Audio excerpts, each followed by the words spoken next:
Assalamualaikum warahmatullahi wabarakatuh. Waalaikumsalam warahmatullahi wabarakatuh. Waalaikumsalam warahmatullahi wabarakatuh. Kami dari kelompok 3 akan mempresentasikan hasil diskusi kami mata kuliah toksikologi lingkungan. Presentasi kali ini akan membahas tentang route of entry, ada ekokinetik, kemudian toksikokinetik, dan toksikodinamik.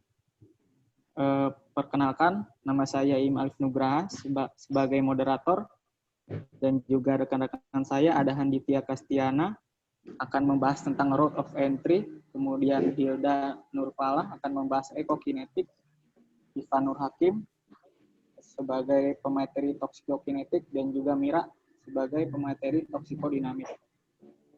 Kepada pemateri, dipersilahkan. Assalamualaikum warahmatullahi wabarakatuh. Saya Handitya Kastiana akan memaparkan materi yang pertama mengenai route of entry atau jalur masuk suatu zat toksik ke dalam tubuh manusia. Zat berbahaya dapat memberikan efek toksiknya jika bersentuhan dengan sel tubuh. Ada 3 jalur utama masuknya zat berbahaya ke dalam tubuh manusia. Yang pertama, melalui inhalasi. Penghirupan adalah jalur utama masuknya bahan kimia berbahaya di lingkungan. Melalui jalur ini, bahan beracun dapat diserap di paru-paru, masuk ke aliran darah, dan mencapai otak.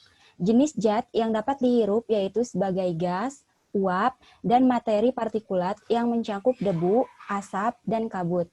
Yang kedua, melalui penyerapan kulit. Zat bersentuhan dengan kulit dan masuk melalui pori-pori atau luka. Kulit utuh dapat menjadi penghalang yang cukup baik untuk bahan kimia. Senyawa organik seperti sianida, kebanyakan amina aromatik, amida, dan fenol dapat menghasilkan keracunan sistemik melalui kontak langsung dengan kulit. Yang ketiga, menelan. Zat toksik masuk melalui mulut dan ditelan ke dalam perut dan sistem pencernaan. Di tempat kerja, orang mungkin tanpa sadar makan atau minum bahan kimia berbahaya jika mereka tidak menjaga kebersihan diri, yaitu tidak mencuci tangan sebelum makan, atau jika mereka menyimpan wadah minum di tempat kerja.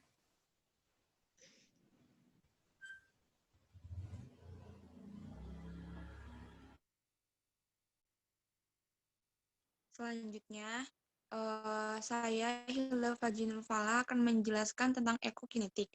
Ekokinetik diartikan sebagai gerakan suatu zat racun dalam suatu ekosistem. Di lingkungan, pada dasarnya terdapat 4 kompartemen yang akan menentukan lokasi dan interaksi zat kimia, yaitu air, udara, tanah, dan biota atau mikroorganisme. Proses kinetik dapat digolongkan ke dalam proses biotik dan abiotik. Dalam proses biotik, segala reaksi dapat terjadi secara enzimatik. Sedangkan proses abiotik yang berupa proses fisis adalah transport lokasi, leaching, airan, dan atau padatan deposisi dari atmosfer, baik basah maupun kering, dan sedimentasi zat organik.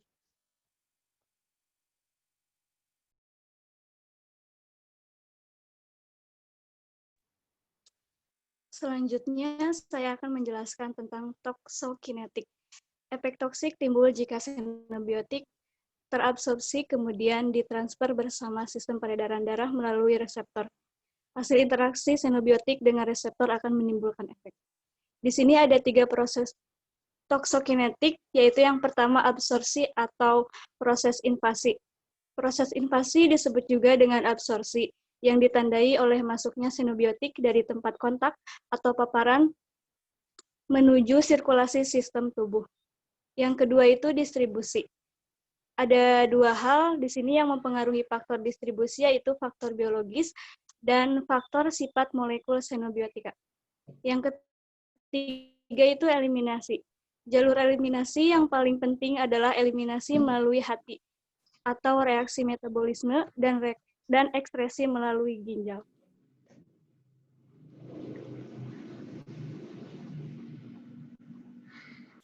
Selanjutnya saya akan menjelaskan mengenai toksodinamik. Fase toksodinamik adalah interaksi antara tokson dengan reseptor atau tempat kerja toksik dan juga proses-proses yang terkait di mana pada akhirnya muncul efek toksik. Fase toksodinamik ini dibagi menjadi dua. Yang pertama, interaksi tokson dengan reseptor. Konsep interaksi anak kunci telah lama digunakan untuk menjelaskan interaksi enzim dengan substratnya. Beberapa efek toksik suatu tokson muncul melalui mekanisme interaksi tokson dengan enzim, baik dia menghambat atau memfasilitasi interaksi tersebut, yang pada akhirnya akan menimbulkan efek yang merugikan bagi organisme. Yang kedua, mekanisme kerja efek toksik. Kebanyakan proses biokimiawi di dalam tubuh organisme berlangsung melalui perantara enzim atau kebanyakan kerja biologi disebabkan oleh interaksi dengan enzim. Seperti pada reaksi biotransformasi umumnya tidak akan berlangsung tanpa pertolongan sistem enzim. Di samping itu beberapa transportasinya difasilitasi oleh sistem enzim. Baiklah, sekian presentasi dari kelompok 3. Kurang lebihnya mohon maaf. Wassalamualaikum warahmatullahi wabarakatuh. Waalaikumsalam warahmatullahi wabarakatuh.